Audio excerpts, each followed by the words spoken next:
Welcome to the Hong Kong On Screen podcast, brought to you by Hong Kong On Screen, a Los Angeles-based non-profit organization promoting films and culture of Hong Kong. Welcome back to the Hong Kong On Screen podcast. This episode, we have Aubrey and me continuing to talk about the Hong Kong New Wave, specifically the second wave of the Hong Kong New Wave. So last episode, we covered the first wave of the Hong Kong New Wave. We covered Anne Hui and we covered her seminal film, Boat People, 投奔怒海. So this week, we're going to move on to some history introduction of the second phase of the Hong Kong New Wave, and specifically about Stanley Kwan and his film Rouge, 胭脂雙響炮. So Aubrey, my first question is, when exactly did the first wave end, and when did the second wave begin? Yeah, so different historians would sometimes, divide these two waves at different years, but all somewhere in mid-1980s. So last time we stopped at 1983. So today I'm going to start with 1984 all the way until the late 1990s. So the second wave is a longer time. It's a longer time span, and it includes many different developments of the Hong Kong first wave. So it covers like more years. So I'm wondering, why do you think historians separated the first wave and the second wave, and what were the major differences that led to this kind of demarcation of the two phases? It was simply because sometimes, historically it's very difficult to clear cut, a movement that has been going on. Sometimes you could, look at, the end of a period by the end of a shared theme, or a shared, aesthetic character or something. But, sometimes the theme might be different. The most major differential reference is different for different historians, but all of them see a major shift in the mid-1980s. So that's the point. So that's why I start from 1984 today, because I'd like to look at mainly three different subject matters that I'd like to introduce to you guys today. Cool. So what were these shifts and changes that occurred around the year 1984? So before I get into the different subject matters, maybe let me just explain to you why the historical background and why there's this shift. So as we know from our last episode, that some of the younger directors first worked as assistants of the older directors, such as Stanley Kwan was actually the assistant director of Anne Hui in Boat People, right? So a lot of them, so it's the same situation. We said, the TV industry was blooming, and then the younger directors were trained by the older directors. So the second wave younger directors were those that were born in the 1950s. So at the time, the economy was already better, slightly better. So this generation of directors, they receive, good education and, good upbringing. We had more favorable education or social infrastructure for this generation already. And then in the 70s, Hong Kong has already entered a type of financial capitalism. It started to become an international financial center. So, there's more exposure to, international influence, and, maybe it's easier to watch foreign films and things like that. And then they also, like I said, because of the economic change of Hong Kong, the later change, then this generation also has a type of entrepreneurial spirit. So they could envision themselves as, a trademark, a generation that bring Hong Kong cinema to another level, both domestically and internationally. So their achievements include that they mastered the first wave styles, which is very, expected, right? Because they, were trained by the first wave generation, and they also received greater international recognition. So they got more awards outside of Hong Kong. So the first subject matter that I'd like to introduce to you was about gender and sexuality. Right. So, in what ways do you think gender and sexuality played into the filmmakers and the films of the Hong Kong second wave? So I think along with maybe development of gender and sexuality or feminism internationally, the directors also started to pay a lot of attention on women at the time. So we saw a lot of movies about women. So some of them are, for instance, about upbringings or social pressure for women, and then some of them are about sexuality or an overlapping of all these topics. But the general idea is that, for instance, in 1984, we first saw I would say, martial arts or ancient Chinese stories, Tang,潮豪放女. So that's really different ancient Chinese stories. Yeah. So it's it's about repressed sexuality, and I think one of the ideas is that sexuality is repressed, especially in traditional Chinese culture and how we deal with women's sexuality and things like that. And along the same line of thoughts, we also saw in 1989 Rouge also has this type of idea of women's sexuality, early Hong Kong women's sexuality. I mean, and then Stanley Kwan himself is frequently branded a women's filmmaker, whatever that means. I think he has kind of rejected the label himself, but I think almost all of his films up until the mid-90s were about women as protagonists. Right. Yeah, good point. He's known as, a very good, shall I say, an analyzer. He people praise him for being very knowledgeable about female psychology or things like that, right? Like in Rouge, or also 1992's films Center Stage, right? Another historical background, but I also, think, looking back, it's kind of problematic that, he was a man, and then, he was still looking at women's personalities through a male gaze. But I think back then it was considered very groundbreaking, and for a male director to exclusively focus his career on women psychology.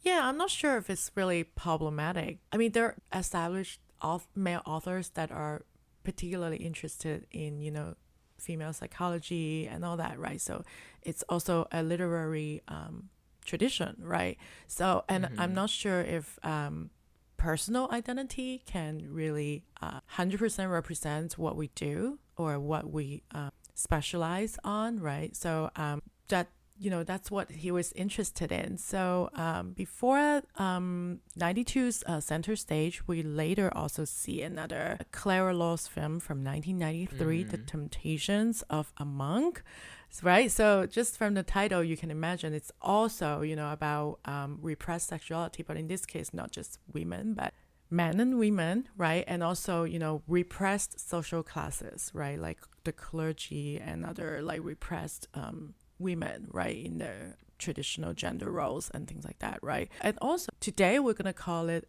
gender fluidity or non-binary, right? Non-binary gender. In 1992, we see 東方不敗, right? So 東方不敗, yeah, right, the by Bridget Lin, like Lim Sing Ha. You're talking about right. Yeah. So wait, sorry, I have Cheng Siu Tong. Oh yeah, I think a lot of people consider Choi Hark to be the real auteur of a lot of the movies he produced. It's like a confusing situation where Cheng Siu Dong would direct a lot of those movies, and then there's rumors that Choi Hark, the producer behind the scenes, was actually doing most of the work. And I think most people credit Choi Hark as the real auteur of the series. The franchise. Yeah, because in beside the 92 film, we also then the next year in 93 we saw The East is Red, sequence of the same character, 东方不败. Yeah. So 东方不败 is also kind of like a gender ambiguous character. Would you say so? Right? Yeah. Do we actually know? I think it's because in the original, correct me if I'm wrong, in the original novels the character is male, but obviously a female actress, Bridget Lin, plays the character, and she has this kind of androgynous look, so it really makes it ambiguous, and it's just cool. Yeah, so it's very exciting. Yeah. Through casting that we develop, this type of like reflection of gender to challenge the traditional idea of gender. And beside that, we also see some other kind of like rebellious or like socially marginal women characters, such as Wonder Woman from 1987. 胭脂雙響炮. Not sure if you've watched that. I've never heard of it. And it features Dudu Chang, Zhang Yuling. So, it's just kind of like a more comedic, a little dizzy and very ballsy. She's not the traditional type, let's put it this way, right? So we got that. And then another similar trend in another film, Love Onto Waste by Stanley Kwan from 1986, Tang, Tang. Right, so also kind of like socially marginalized. Yeah, there's so many. Like now that I think about it, like especially in martial arts, you have Michelle Yeoh, Yuan Ziking playing all those female super cop kind of characters, and then you have Heroic Trio by Johnny To, the 東方三俠. Right. Yeah, it's just like there's so many of those strong women warriors kind of characters. Yeah. Mainly dominated by Bridget Lam. Right, like also in the 1992 film New Dragon Gates in 龍門客棧. So she also played sort of a gender ambiguous character. So I'm going to bring it to the next subject matter that I'd like to introduce to you. So the other one is bromance. Yeah, I totally agree, yes. You're talking about like kind of homoeroticism, I assume. Homosociality and homosociality, sometimes homoeroticism. I'm not sure. I'm going to put homoeroticism under the umbrella of gender and sexuality. So for bromance, I actually refer to a kind of like homosocial relationship between men and men. So a lot of them are, like triad brothers. So there are a lot of triad films, such as A Better Tomorrow, directed by John Woo from 1986. And also Bullet in the Head, also by John Woo, 1990. But there are many, like triad films at the time. So this kind of like bromance is also, it's always, portrayed as sort of like a very important fraternal love, even more important than romantic love. There's always like this struggle of, this heterosexual romantic love, and then the homosocial, brotherly love and things like that. And also our beloved Wong Kar-wai's first major film also came out in 1988, and it is also under, this umbrella. It was As Tears Go By.旺角卡門. Yeah, so it's also same traits of plot development, that it's always the struggle between personal development of family and romance, and also this triad background and how men deal with their attachment to their comrades, to their brothers, and things like that. So I guess you could also say that it deals with male psychology with this subject matter. Would you say so? But a particular type of man, not many types, just one socially marginalized type of man, that Hong Kong audiences at the time could relate with. So that's the romance. I was watching A Better Tomorrow, 英雄本色, last week. Actually, I rewatched it last week because it's playing in Hong Kong theaters, and it just became incredibly obvious to me that it's a male romance between like Zhao Yunfat's character and Dick Lung's character. Like in the first scene, Zhao Yunfat gets on the taxi and like he literally kisses Dick Lung with his finger, and I'm like, oh my god. And like throughout what you said about the struggles between like heterosexual domesticity and the bromance, is like, Leslie Cheung's character, he has the girlfriend, but the girlfriend's considered like an annoyance. You gotta get rid of the girlfriend and go back to the bros. I never thought about that, but totally. And I think those bromance rules of like jianghu, gongwu, like they're more important than actual law. Like you're allowed to break the law for your brothers if it's like to protect the jianghu. There's so much of this kind of male fraternity that has this kind of like rules of their own that's like not really explicitly named, but I think the audience really gets it. I personally thought that, this type of films actually, why Hong Kong man particularly might be able to relate to is, not all of them are triads, but you could still they could still relate, right? Because the anxieties, about the conflicts, maybe between, your personal circle and your job, your family, in, more complicated family situations in Hong Kong. Maybe, that's why, that's what I thought. I think maybe it speaks to some kind of gender divide between men and women in Hong Kong. Like, men kind of have their own thing going on, and then women are kind of secluded, like closed off in another world. I feel like there isn't a lot of gender understanding in Hong Kong between the two genders. Yeah. Right. Gender understanding or misunderstanding. Yeah. So both are happening at the same time. Yes. Yeah, you're right. I mean, it's a good observation that a lot of the female characters in this type of movies are very dumb. So there's often only one male anxiety, female character. Like, they're like sidelined as the annoying girlfriend, or yeah. And they're often given like maternal roles, which is just like I mean, most of these classics are written and directed by men, framed by men from a male perspective. You obviously you have a few female directors, but they are exceptions, and they never really get to make the big commercial blockbusters. They're always relegated to make the art house small films. You get a very male dominated perspective during that era. So beside romance, I kind of like related to this theme, which is another theme that is very close to the idea of family. And this subject matter is immigration. So there was also a big group of films that deal with this kind of ideas. And like we said, in 1984, we had the Sino-British Declaration, right? So this discussion of returning to China started, since the late 1970s. So by the 1980s, then we already, saw a wave of immigrants in different foreign countries, Canada, America, some European countries, even I remember at the time even Australia, Singapore, all these countries were places that Hong Kong people were considering to migrate to. So this type of films include the 1988 film The Other Half and the Other Half by Clara Law, 我愛太空人. So it's about a male character, obviously, right? A male character who has to go back and forth between Hong Kong and their destination country for their family and, the life of being constantly a migrant.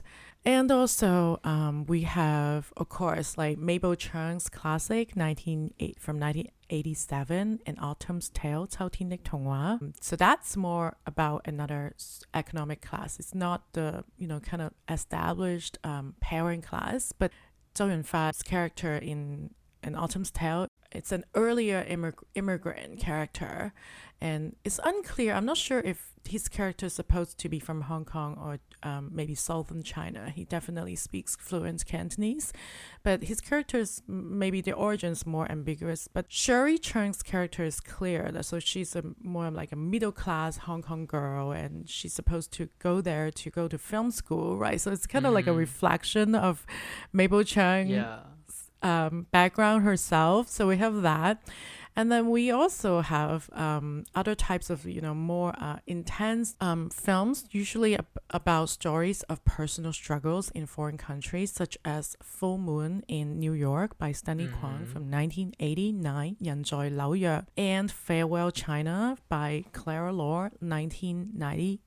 愛在別鄉的季節. I feel these two films kind of like were similar to me. I'm not sure, like because both of them cast Maggie Cheung, and also I think Maggie Cheung actually really exiled and matured around this time, with this many second wave characters. And then Full Moon in New York is also about 3 different women, one from Hong Kong, one from China, and then one from Taiwan, and they also meets in New York because at that point, national differences, these differences no longer matter because then you're, also standing against, mainstream American society, right? And they don't really see you as different, at least around that time, right? So then these three women sort of like establish some sort of allegiance, but they also, of course, have their own personal struggle specifically related to that context.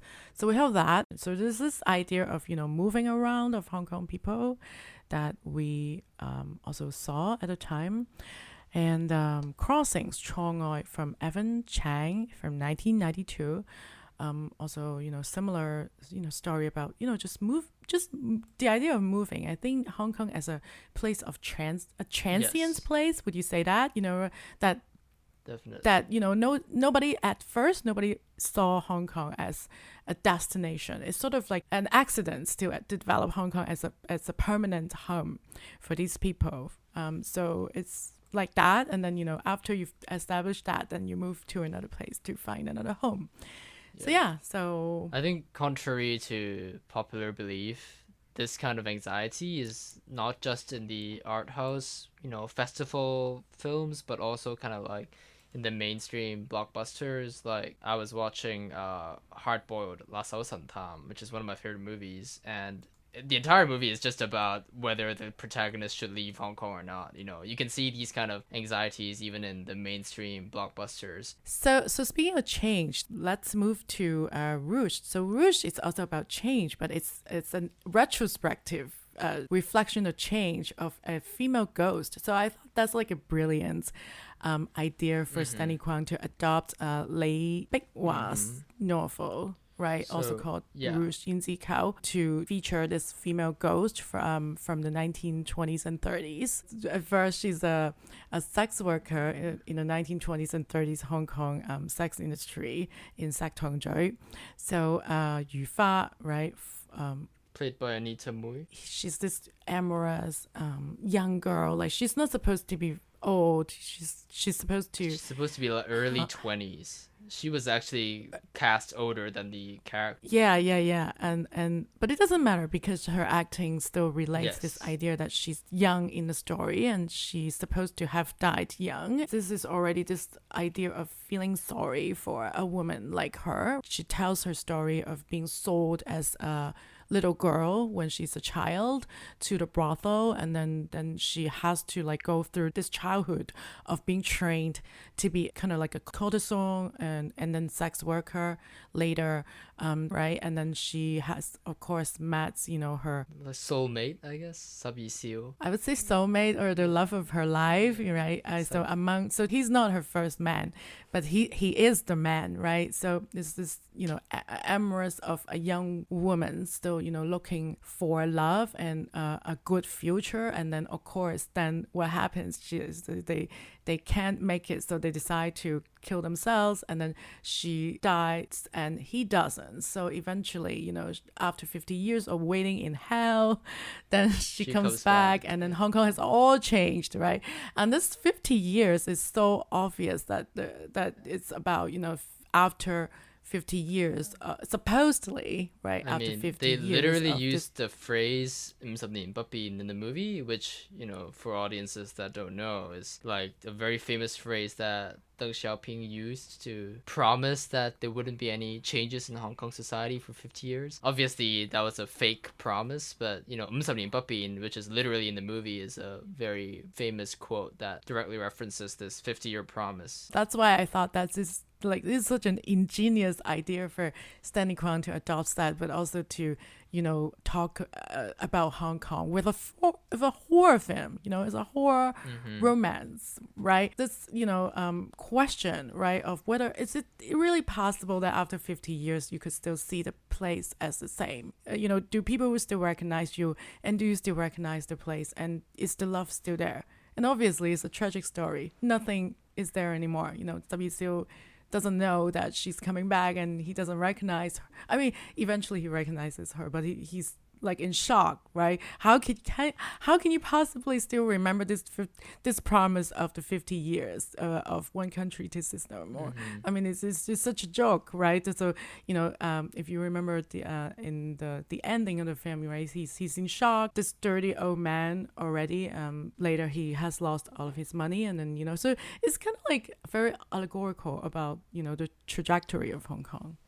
I think before we move on to another topic about Rouge, I do want to kind of introduce a little bit about Rouge and Stanley Kwan, the writer-director of the movie. And then his first movie was 女人心 Women, which I believe was not a great success. And then after that, he made 地下情 Love Unto Waste, which was kind of his first major film, but still, isn't the kind of major international art house breakthrough. And then actually, Yin Zikao was not originally his project. Rouge was offered to another director, Tang Gaming. He had some disagreements with the novelist Lei Bicwa, so he was fired from the project, I think. Like, they didn't really tell him, but they were like, okay, we're gonna go with Stanley Kwan now. And Lei Bicwa is a huge name back then and even now because we know her not only from Rouge, but also from other very famous movies like Farrah My Concubine, Ba Won't Be Gay, and what's another Lei Bicwa film? Gaozi, Dumplings. I don't know why that's the first one that comes to my mind, but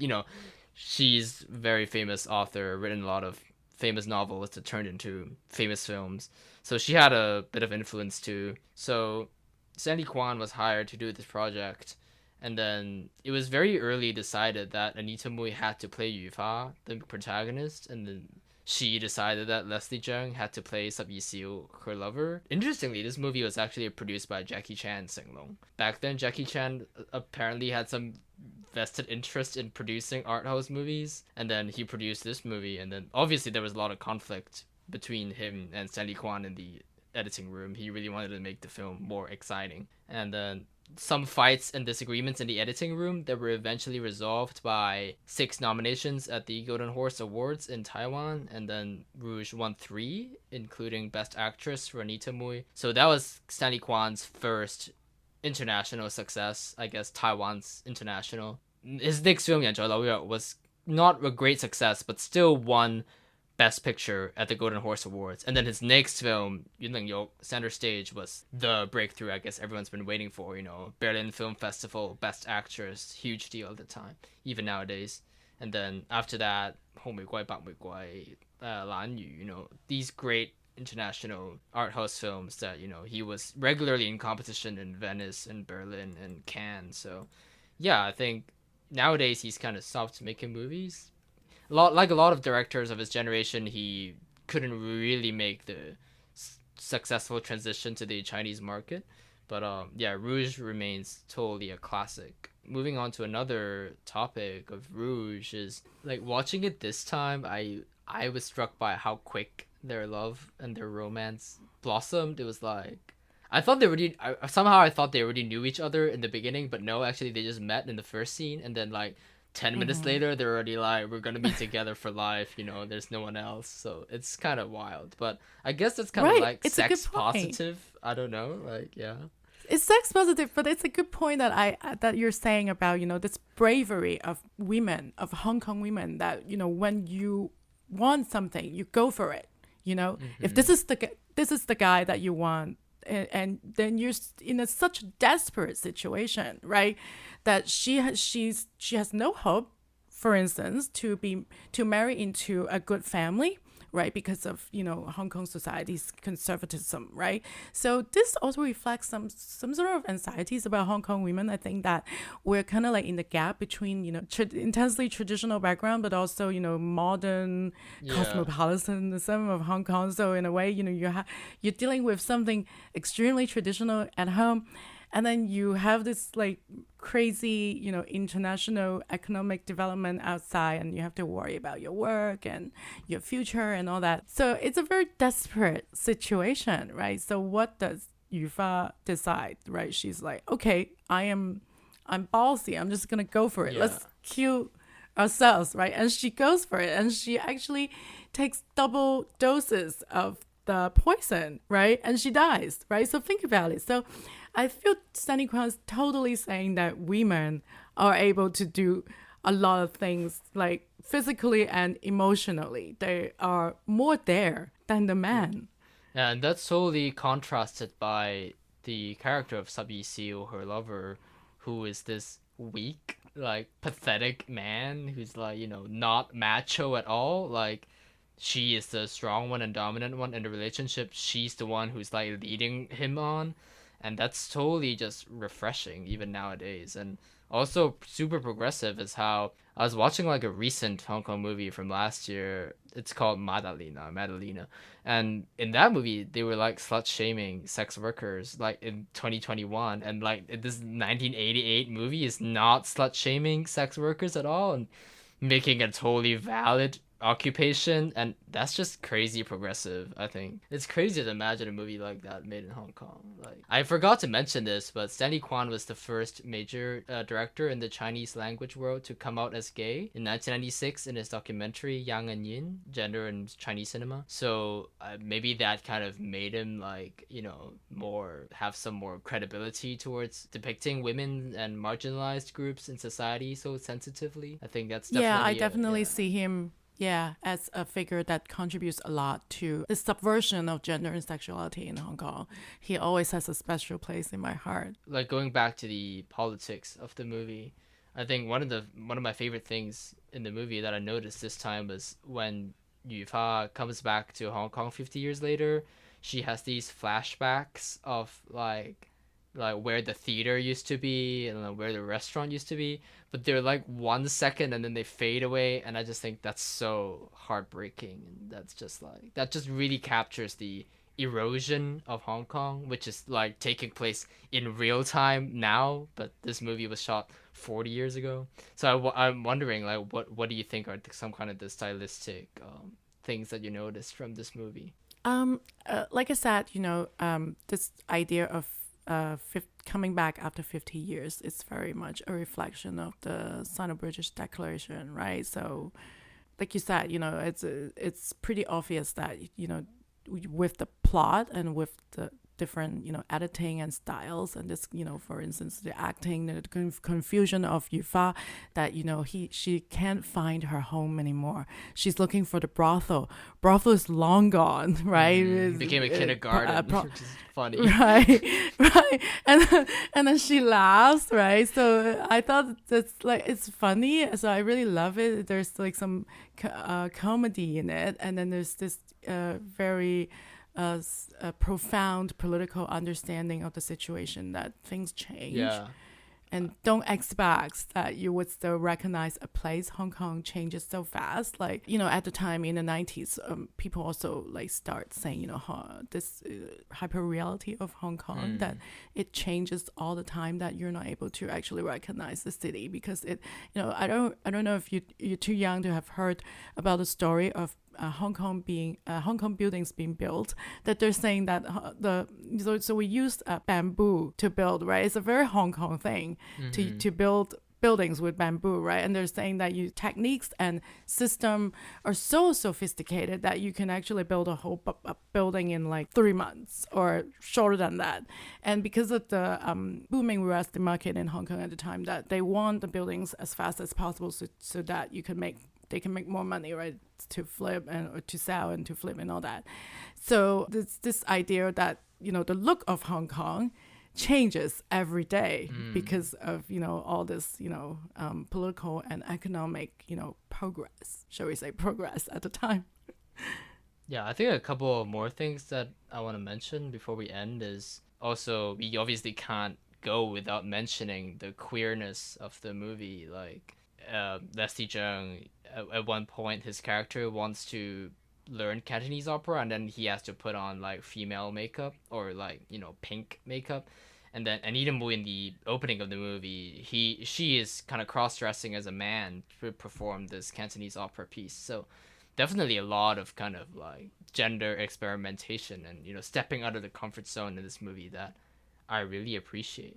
I think my last question for you before I forget is, would you agree that between directors like Stanley Kwan, Johnny To, John Woo, Wong Kar-wai, all these super famous directors in the second wave, that there isn't really kind of anything stylistically that links them together. Like, I think what I like about this era is that it's just so stylistically diverse, and like everyone's just kind of doing their own thing. You know, you have commercial blockbusters, you have art house cinema that's competing at the world stage, and it was just so diverse. So I'm wondering if there are any stylistic hallmarks that tie them together. Well, it's kind of like self-reflexive in Rouge, right? That you see like they have Wei Yinghong.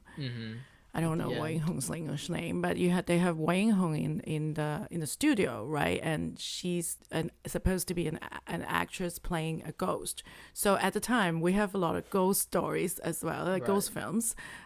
So it's self-reflexive, right? And it's interesting that you mentioned Jackie Chan's role in this, because Jackie Chan, I didn't know that he's interested in art house. I just thought that he actually I don't know if his almost interest screwed was up the real or project. not, but he gave Yes. money, so.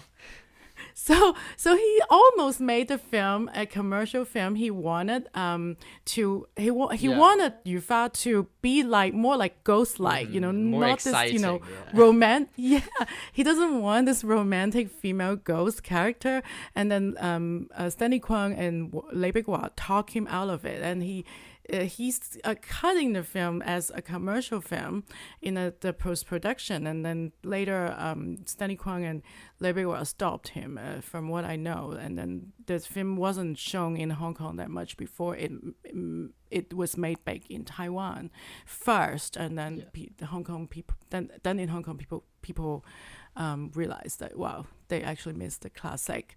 So so he almost screwed up the whole project. I just, every time I think about it, I just thought, wow, it's just so lucky that we rescued this film from Jackie Chan. So it's all this idea of like between art and commercial, like how would you say that? Maybe art and capitalism, or art making and commodifying. There's always this conflict that the film definitely has it in his production and also in the film itself, I would say. Yeah.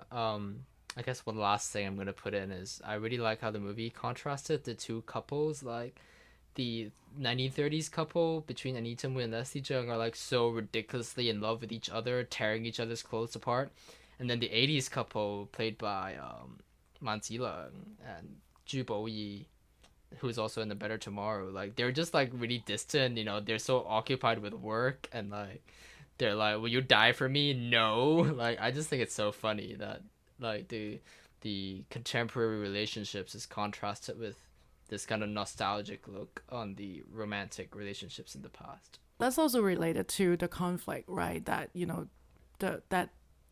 the early generation, or at least the characters, are the romantic ones, right? Just like maybe older Hong Kong is the romantic imagery, right? Exactly. And then current Hong Kong is this Capitalist, realistic, kind of like practical, fast, people and imagery as well. So the city, the past Hong Kong and the current Hong Kong were also personalized with the characters. And then nowadays we are the 80s people, and the 80s people are the 30s people. Like we look back on them with a nostalgic lens. We think, oh, those were the good days. Now we are the ones who are postmodern and fragmented, and so I think it's just this nostalgia is just a cycle that keeps going on and on. So for the next few episodes, we have some pretty special stuff coming up. We have an episode with Kevin Ma, who is an expert on Hong Kong cinema online. We were going to be talking about the Hong Kong Film Awards with him. And then we also have another episode with a special guest about Song of the Exile, which we originally promised this episode was going to be about, but we're going to move that to next episode. And we're going to talk about Song of the Exile, Hak To Cao Han by Anne He. Well, thanks so much for joining this episode of Hong Kong on Screen podcast, and we look forward to seeing you in the next. Bye. Bye.